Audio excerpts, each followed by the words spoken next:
नमस्कार, आप देख रहे हैं खबरी जंक्शन। मैं हूं आपका रघुवीर।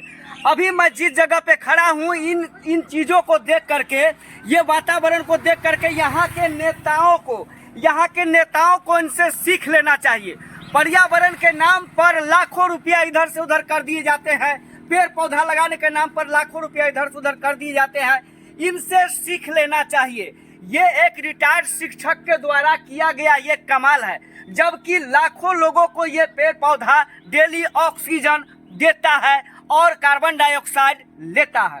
मैं आपको बता दूं, जिस प्रकार से आप लोग देख रहे हैं और जान रहे हैं, एक पेड़ लेकर के कोई पेड़ गाड़ता है और चारों बगल से अपना हाथ धो के नेता लोग फोटो खिंचा लेता है। नेता लोगों को इनसे सीखना चाहिए कि पेड़ कैसे लगाया जाता है, पेड़ की उपयोगिता कैसे की जाती है, पेड़ के लिए कितना उपयोगी है हम और हमारे लिए कितना उपयोगी है पेड़। एक तरह देश में जिस प्रकार से आबादी बढ़ रही है, आबादी बढ़ने के कारण लोग हजारों लाखों पेड़ को काट रहे हैं। दूसरे तरफ एक ऐसे व्यक्ति हैं जिनसे मैं आपको रूबरू करवाऊंगा, जो लाखों पेड़ लगा चुके हैं, लाखों औषधि का पेड़ लगा चुके हैं। वैसे व्यक्ति से मैं आपको रूबरू करवाऊंगा। वो एक शिक्षक है। मैं आपको बता दूं, हमारे पीछे, हमारे दाएं बाएं आप जितने भी पेड़ पौधा देख रहे हैं, मात्र एक व्यक्ति के द्वारा लगाया गया। ये तरह तरह का फूल, ये तरह तरह का पेड़ पौधा, ये तरह तरह का हर चीज है। एक मिनट लाइट चालू रहे, दो यार वो खा दो। ये औषधि को देखिए, हाँ, ये पेड़ देखिए, हाँ, ये बहुत बड़ा औषधि है। हाँ। मैं आपको बता दूं, खा दीजिए अब बंद कर दिए ना, खा दीजिए ना। ये पेड़ बहुत कम बच्चा को बाबा पिलाने में काम देता है। एक रिटायर्ड शिक्षक के द्वारा किया गया ये कमाल है, जबकि जो भी शिक्षक रिटायर करते हैं अपने पैसे से बड़े बड़े शहरों में जमीन खरीद लिया करते हैं, अपने पैसों से तरह तरह की गाड़ियां खरीद लेते हैं। लेकिन ऐसे शिक्षक जिन्होंने पर्यावरण को सुरक्षा करने का काम किया है, वैसे शिक्षक को मैं तहे दिल से धन्यवाद देता हूं। मैं आपको अभी उनसे भी रूबरू करवाऊंगा। सरकार को भी चाहिए ऐसे ऐसे लोगों को खोज कर इनको पुरस्कृत करे, ताकि समाज में एक जागरूकता फैले, और जागरूकता फैलने के कारण लोग जगह जगह पेड़ लगावे। घर बनाने के लिए लोग पेड़ काट देते हैं, लेकिन सरकार को यह भी नियम होना चाहिए कि जो व्यक्ति घर बना रहे हैं और पेड़ को काट रहे हैं, कम से कम 4 पेड़ आप लोग जरूर लगाइए। देखिए किस प्रकार से हरा भरा पेड़ पौधा चारों तरफ लगा हुआ है, बीच में सड़कें हैं। सड़क इतनी साफ सुथरा व्यवस्था करके रखते हैं ये कि यहाँ पर आप यदि सड़क पे चलेंगे सुबह में तो लगेगा हम स्वर्ग की अनुभूति कर रहे हैं। देखिए इस तस्वीर को, मैं एक एक तस्वीर एक एक बारीकी से आपको दिखाने का प्रयास करूंगा। नमस्कार, आप देख रहे हैं खबरी जंक्शन। मैं हूं आपका रघुवीर। और ये देखिए, ये इनको बाबा आप लोग कह रहे हैं, ये बाबा नहीं है, इनको नाम होना चाहिए पर्यावरण बाबा। क्योंकि पर्यावरण और हमारा जीवन और पेड़ पौधा से हम दोनों एक दूसरे का पूरक है। शिवशंकर प्रसाद राय, खेदरपुर, रिटायर्ड शिक्षक। और कभी कभी चिंतन में आता है, बच्चों के बीच में मैं पढ़ाता था, खुद भी पढ़ा कि जीवन वायु ऑक्सीजन हम ले रहे हैं, अंधाधुंध पेड़ों की कटाई हो रही है, ऑक्सीजन समाप्त हो रहा है और पर्यावरण में असंतुलन पैदा होता है। और असंतुलन के कारण लोगों का जीवन बड़ा दुभर होता जा रहा है, तरह तरह की बीमारियों के प्रकोप से पीड़ित हैं। तो कम से कम हम जो ऋण ले लिया है प्रकृति से, तो मैंने भी सूरज की रोशनी ली है, हवा ली है, पानी ली है, तो कम से कम ऋण चुकता के ख्याल से इन पेड़ पौधों की सेवा करता हूं कि हर जीव को ऑक्सीजन पर्याप्त मात्रा में मिल जाए।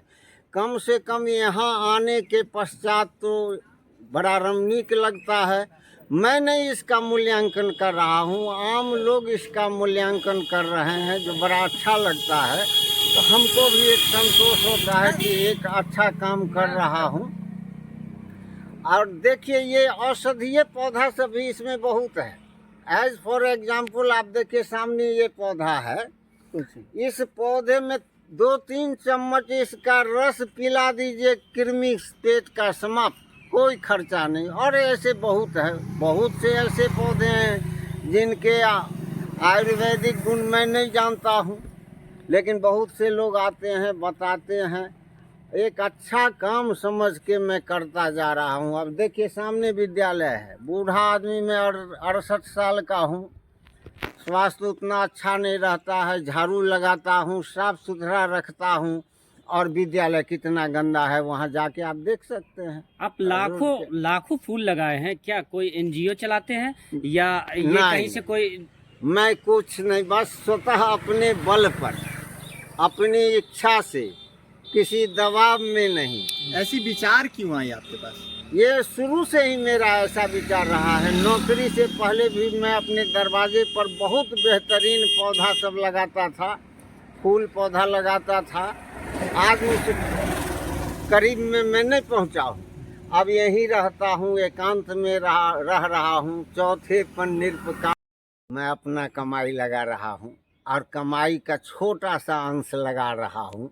इसलिए अभी तक तो नहीं किसी तरह की नाराजगी आई है सामने। बच्चे के लिए लोग तरह तरह के बेईमानी इधर से उधर दायां बायां लोग करते हैं। ऐसा नहीं करना चाहिए। आप अपने पेंशन के पैसे से फूल लगा रहे हैं, तो क्या आपको ये नहीं है कि हम अपने बच्चे के लिए कुछ धन जमा करें, जो बच्चे का भविष्य आगे बने? आप लाखों रुपया फूल में खर्च कर रहे हैं। जहाँ तक हुआ बच्चों के लिए भी किया।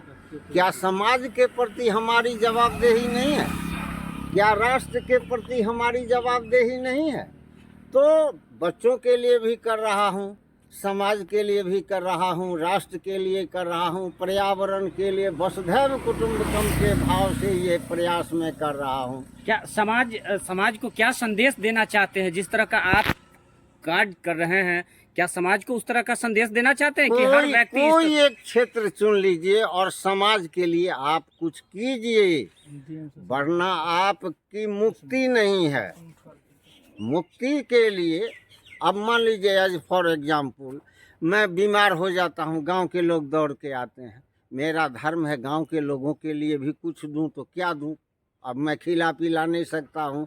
चलिए, ऑक्सीजन मिल रहा है, अच्छा वातावरण मिल रहा है, अच्छी जगह है, लोग आते हैं, बैठते हैं। मॉर्निंग में आप आइए, देखिए तो महिलाओं का तांता लगा हुआ है, बच्चे उछल रहे हैं, बुजुर्ग लुढ़कते हुए व्यायाम कर रहे हैं। ये सब देखते हैं तो आपके हृदय में किस प्रकार की भावना उत्पन्न होती बड़ा है? आनंद का अनुभव होता है। समझता हूँ कोई नेक काम कर रहा हूँ, सर्टिफिकेट वही है। जितना पैसा आप इस चीज में खर्चा कर रहे हैं, इस पैसे तो आप दूसरा काम कर सकते थे, कहीं जमीन वगैरह खरीद सकते थे। इसकी कोई सीमा है? समाज के लिए मैं ये नहीं हूँ जो परिवार से विमुख हूँ, मैं परिवार में ही हूँ, लेकिन अपने पेंशन का एक छोटा सा हिस्सा खर्च करके इस पर समाज के लिए, राष्ट्र के लिए, अभी देखिए आपकी सरकार है, इसके लिए कितना प्रयासरत है। एक से एक सम्मेलन हो रहे हैं, उद्बोधन कर रहे हैं आपके देश के सर्वोच्च शिखर पर बैठे लोग। तो पर्यावरण के नाम पे लाखों रुपये घटक जाते हैं पदाधिकारी। सिर्फ कागज पे पर्यावरण पौधे लगाए जाते हैं, कागज पे ही सब कुछ हो जाते हैं। हाँ, लेकिन अब मैं थक रहा हूँ, मैं देख रहा हूँ, लेकिन आलोचना करने से कोई फर्क नहीं होने वाला है। जैसे यहाँ पानी की कमी है, मैं बहुत लाचार हूँ, अब 68 वर्ष का हूँ, कितना बाल्टी उठाऊँ? इतने पौधों में बाल्टी से मैं मग से पानी रोज पटाता हूँ, लेकिन अब थका रहा हूँ। रोशनी की थोड़ी शाम में व्यवस्था रहती है तो बड़ा अच्छा लगता है। वो मुखिया जी ने कहा पिछले साल का, अभी तक होता ही रहा है। क्या नाम हुआ बाबा आपका? मैं शिवशंकर प्रसाद राय, खेदरपुर। धन्यवाद।